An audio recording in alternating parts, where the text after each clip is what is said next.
ओम शांति। आज 13 अगस्त 2024 के महावाक्यों में प्यारे मीठे बाप दादा ने कहा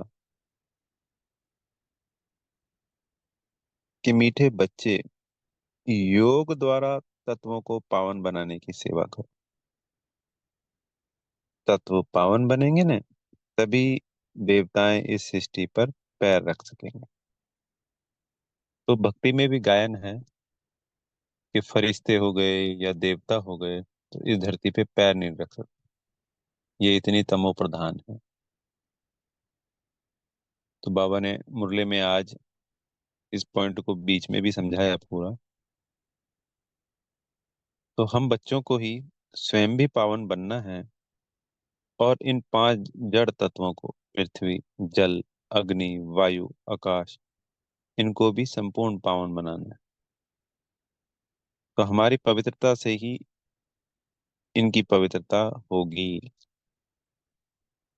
जब श्री कृष्ण आएंगे तो तब तक ये पृथ्वी पूरी की पूरी 5 तत्व संपूर्ण सतो प्रधान हो जाएंगे। उसके बाद ही श्री कृष्ण जी का आगमन होगा।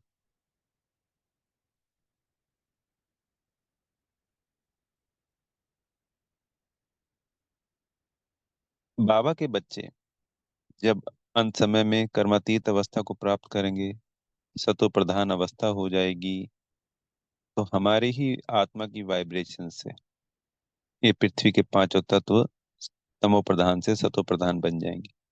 पर इससे पहले भी जो ये पुरुषोत्तम संगम युग है, बाबा कहते हैं कि बच्चे सब दूसरी आत्माओं को दुआएं भी देनी होती, मनसा सेवा करते हैं ना, तो प्रकृति के 5 तत्वों को भी गुण और शक्तियों का दान देना हो।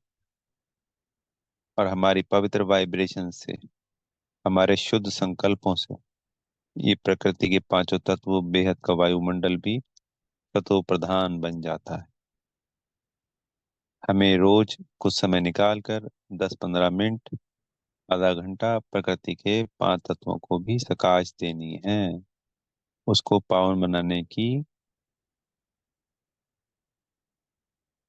पुरुषार्थ करना है या याद रखनी है। इसमें एक और बात है, हमारे शरीर के हिसाब किताब है 5 तत्वों के। तो जब हम 5 तत्वों को सकाश देंगे तो वो उनको शक्तियां और गुण मिलेंगे। तो ये जो तमो प्रधान इस वक्त शरीर मिला हुआ है, तो 63 जन्मों का जो भी हिसाब किताब है प्रकृति के 5 तत्वों के साथ, वो भी चुकतू होगा। और ये शरीर भी इसी जन्म में स्वस्थ बनेगा, इसको भी मदद मिलेगी। हमने किसको मदद करी? 5 तत्वों को। 5 तत्वों का बना हुआ ये शरीर है, तो फिर वो इसको मदद देंगे ना। तो बेहद की मदद में ही अपनी मदद छिपी हुई है। चाहे वो हम बेहद के सभी आत्मा बच्चों को या आत्मा भाइयों को दें, चाहे प्रकृति के 5 तत्वों को दें। तो रोज ये मनसा सेवा करनी ही करनी है। फिर बाबा ने कहा कि नई राजधानी में शांति हो ही नहीं सकती। तो उसका कारण, पहला कारण तो है कि ये शिव बाबा की दी हुई राजधानी है। कोई हमने युद्ध से नहीं जीती है किसी दूसरे से, और दूसरा कोई होता भी नहीं है वहां। पर आज हम योग बल से ले रहे हैं, बाबा की श्रेष्ठ श्रीमत से ले रहे हैं। वो दुनिया बनाई हुई बाबा की है, सबके लिए खुला निमंत्रण है, कोई भी आ सकता है।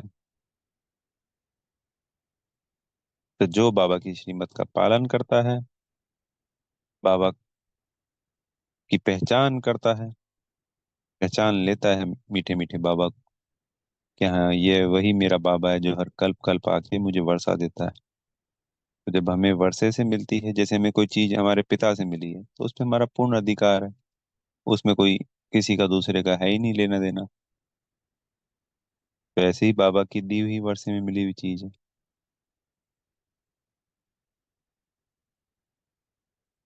फिर बाबा ने कहा कि भाई, वरदाता बाप ने तुम बच्चों को अभी ही वरदान और वर्षा दे दिया,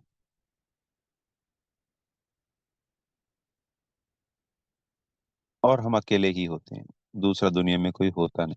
तो वहां अशांति हो ही नहीं सकती। और जो परमात्मा से मिली हुई चीज हो, उसमें तो कोई किंतु परंतु हो ही नहीं सकता।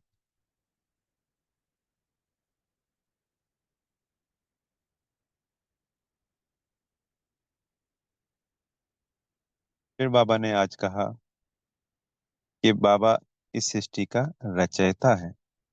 उन्होंने सबसे पहले बच्चों की रचना करी। जब भी हमारी रचना हुई होगी तो पहले आत्माओं की तो रचना हुई होगी। पहले ही सत्युग थोड़ी बना दिया। तो इस सृष्टि के रचना से पहले हम बच्चों की रचना करें। बाबा ने बिल्कुल क्लियर कहा कि बच्चों की रचना, मतलब इस पहले पहले है बच्चों की रचना। बाप के बच्चे हैं ना। सब आत्माएं बाप के साथ रहती हैं। और जब हम सतयुग में होते हैं 9 लाख, तो बाकी की सब आत्माएं भी तो परम धाम में रहती हैं, बाबा के संग ही तो रहती हैं। तो उसको कहा जाता है बाप का घर, स्वीट होम। बाबा ने क्लियर किया ये हमारा घर नहीं है। ये बोला है, आज मुरली में क्लियर किया है। हमने इस संसार को अपना मान लिया है। ये संसार, ये दुनिया हमारी है ही नहीं। अगर हम इस संसार को भी हम अपना मानते हैं तो वो सत्युग और त्रेता ही है सिर्फ हमारा। ये पराया राज्य है। क्योंकि हमारे आदि अनादि संस्कार जो होते हैं, उन्हीं के हिसाब से जब ये दुनिया बनी हुई होती है सतयुग और त्रेता, तो वहीं पे हमें सुख मिलता है। वही हमारा संसार है, वही हमारे घर है। आत्माओं का घर हो गया परम धाम, स्वीट होम हमारा। और शरीर के रूप में हम मान लीजिए यहाँ पे आ गए, तो यहाँ पे हमारा घर है सतयुग।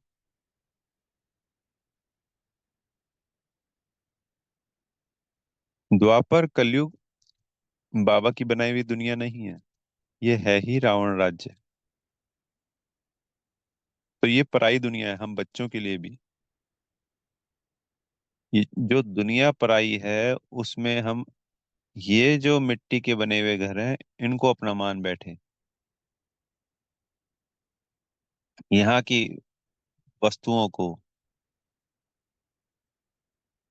शरीरधारी आत्माओं को, इनको अपना मान बैठे। यही दुख का कारण है। बाबा ने मुरली में समझाया कि अपने को आत्मा समझो। जब हम आत्मा का अभ्यास करते हैं तो हमें फिर एक परमात्मा के साथ ही जुड़े रहते हैं। जैसे इस धरती पे गुरुत्वाकर्षण है ना, हम शरीर के साथ या हर कोई वस्तु इस धरती से ही चिपकी रहती है। ऐसे ही आत्मा का गुरु कौन? गुरु, गुरु की तरफ आकर्षण। तो आत्मा का गुरु कौन? परमात्मा। तो हमारा आकर्षण किसकी तरफ हो जाएगा? परमात्मा की तरफ। जितना आत्मा का अभ्यास पक्का हो जाएगा, उतना ही बाबा की याद स्वतः बढ़ती जाएगी। उनकी तरफ हमारा आकर्षण बढ़ जाएगा, प्रेम बढ़ जाएगा। फिर दुनिया की प्रत्येक आत्मा के साथ सिर्फ प्रेम रह जाएगा। क्योंकि आत्मा का मूल स्वभाव प्रेम है। शांति, सुख, आनंद सब कुछ है। पर दूसरी आत्माओं के प्रति फिर प्रेम ही तो रहेगा ना जी। फिर ये ईर्ष्या, राग, द्वेष, काम, क्रोध, लोभ सब स्वतः ही समाप्त हो जाएगा।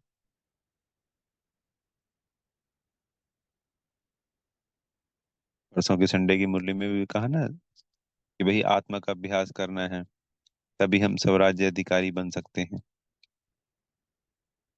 और मेरा बाबा, वो बोले बाबा को बांधने का एक ही चाबी है, बस मेरा बाबा। तो आत्मा समझकर बाबा को याद करने से सब कुछ सिद्ध हुआ पड़ा है। तो आत्मा समझने से ही बाबा की तरफ हमारा आकर्षण बढ़ेगा। और हमें हमारे घर की याद रहेगी। हमारे विकर्म विनाश होंगे। इस जन्म की जो प्रारब्ध है वो ऊंची से ऊंची बनेगी, श्रेष्ठ से श्रेष्ठ बनेगी।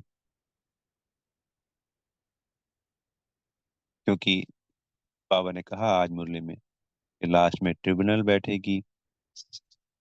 विकर्मों की सजा तो खानी ही पड़ेगी। बाबा धर्मराज जी भी हैं। तो फिर सबको जब सजाएं देंगे तो सजाएं भोग कर आत्माएं पावन बनकर पवित्र बनकर घर परमधाम जाएंगी। तो द्वापर कलयुग वाली आत्माएं वो तो सिर्फ जाती ही सजाएं खाकर है, 100%। सिर्फ जो उनके धर्म स्थापक हैं वो आ जाते हैं, और वो सिर्फ याद करते हैं बाबा को सही रीति, जिससे फिर वो अपने नए धर्म की स्थापना करते हैं और उसमें उच्च पद पाते हैं। फिर बाबा ने कहा कि तुम ही सबसे ज्यादा सतो प्रधान, सबसे ज्यादा सुख देखते हो। हमारा सुख की क्वांटिटी और क्वालिटी दोनों ऊंची है। क्वांटिटी का तात्पर्य हो गया समय। जितना लंबा समय हम सुख देखते हैं उतना कोई नहीं देखती दूसरी आत्मा। और क्वालिटी, जो सत्युग का क्वालिटी वाला सुख है, वो तो कोई आत्मा सिर्फ वो मान लो 2 करोड़ या 9 लाख ही पूरा पूरा देखती है, और कोई देख ही नहीं पाती।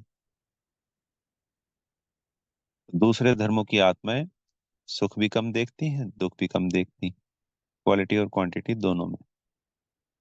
और फिर बाबा ने कहा कि हम ही सबसे ज्यादा तमो प्रधान बुद्धि बनते हैं। तमो प्रधान इसलिए कि हमारे पे 63 जन्मों का विकर्मों का बोझ है। उन पे नहीं है इतना, उनके इतने विकर्म नहीं होते हैं। उनकी अवस्था ठीक ठाक रहती है। फिर हमसे भूलें बहुत ज्यादा हो जाती हैं, क्योंकि भगवान को सर्वव्यापी कहना, कण कण में कहना, ये बहुत बड़ी गलानी कर दी हम। अनेकों अनेक और भी, जैसे देवी देवताओं के रूप में भी तो लांछन लगाए ना। तो की तो भगवान को समझ के, ये ना गलानी, तो अनेक प्रकार की हमने गलानी कर दी। तो तमो प्रधान भी हम ही सबसे ज्यादा बनते हैं। तो अभी हमें मौका मिला है तमो प्रधान से सतो प्रधान बनने का। तो इस पूरे पूरे मौके को लेना है। बाबा ने कहा कि भाई, प्रारब्ध बड़ी या पुरुषार्थ बड़ा। तो बोला, बड़ी प्रारब्ध होती है तो वो इस प्रकार से, क्योंकि हम पुरुषार्थ कितना कर रहे हैं ये देखिए। एक संगम युग पे 5-10 साल, और उसकी प्रारब्ध कितनी बड़ी मिल रही है, 21 जन्मों की, 2500 वर्षों की। कोई 5 साल करता है, कोई 10 साल, 15 साल, 20 साल, इतना ही तो करता है, और प्रारब्ध कितनी बड़ी है। पर पुरुषार्थ तो करना पड़ेगा, ये नहीं सोच के बैठ जाना कि किस्मत में होगा तो अपने आप हो जाएगा, नहीं। जब कर्म ही नहीं करेंगे तो, कर्म करते करते अवस्था कई बार ऊपर नीचे होती है। जब कर्म किया ही नहीं तो अवस्था कभी ऊपर नीचे होगी ही नहीं। और कर्म अपने आप नहीं होता है। कर्म तो अपने आप करना पड़ता है। कुछ क्वालिटी का कर्म, या वो करते करते अवस्था ऊंची नीची होना, वो एक डिफरेंट बात है। वो कर रहे हैं तभी होगा। जब हम कुछ कर ही नहीं रहे हैं, खाना बना ही नहीं रहे हैं, तो खाना बन के अपने आप मुंह, पेट नहीं भरेगा। हाँ, खाना बनाया जी, कई बार अच्छा बन गया और कई बार अच्छा नहीं बना, वो डिफरेंट हो। एक महारत हासिल होगी कि हर बार ही अच्छा बन रहा है जी खाना। एक हर बार कभी अच्छा बन रहा है, कभी खराब बन रहा है, पर कर्म तो करना पड़ा ना, हर बार बनाना तो पड़ा ना। हमने कहा कि अपने आप ही बन जाएगा, ऐसा तो पॉसिबल ही नहीं। इसलिए पुरुषार्थ तो करना ही करना है, अपने एफर्ट्स लगाने ही लगाने हैं। हाँ, फल की इच्छा नहीं रखनी है, क्योंकि उसी से आसक्ति पैदा होती है, दुख क्रिएट होता है। फिर आज वरदान में बड़ी वंडरफुल बात बताई बाबा ने कि ब्राह्मण जन्म की जन्म पत्री को जान, सदा खुशी में रहने वाले श्रेष्ठ भाग्यवान आत्मा भव। तो हमारा आदि में हम है देवता, फिर अब हम है ब्राह्मण, और फिर से देवता बनने वाले हैं। तो हमारा तीनों काल अच्छे से अच्छे हैं। जो हुआ वह भी अच्छा, जो हो रहा है वो बहुत अच्छा, और जो होने वाला है बाबा ने कहा वो बहुत बहुत अच्छा। तो पूरे दिन ये एक समान होता है कि जो हुआ अच्छा, जो हो रहा है वो बहुत अच्छा, और जो होने वाला है ये बहुत बहुत अच्छा होने वाला है। इसको हमें बार बार मन ही मन दोहराना है। तो पास्ट के लेके कभी कभी हमें दुख होता है, फीलिंग आती है, भविष्य का डर सताता है कि क्या होगा क्या नहीं होगा। ये सब समाप्त हो जाएगा। बाबा जो कहे उसी को वैसे याद करने से शक्तियां मिलती हैं, गुण मिलते हैं, बाबा की दुआएं मिलती हैं। तो जो मुरली का जो पॉइंट होता है, उसमें से किसी एक पॉइंट को लेके उसको पूरे दिन दोहराना जरूर चाहिए। तो आज क्या करेंगे? जो हुआ अच्छा हुआ, जो हो रहा है वो बहुत अच्छा हो रहा है, और जो होने वाला है वो बहुत बहुत बहुत अच्छा होने वाला है। तो हम ब्राह्मणों से श्रेष्ठ कोई हो ही नहीं सकता, क्योंकि बाबा मिल गया। क्या? ओम शांति। बेहद का धन्यवाद प्यारे मीठे बाप दादा जी का।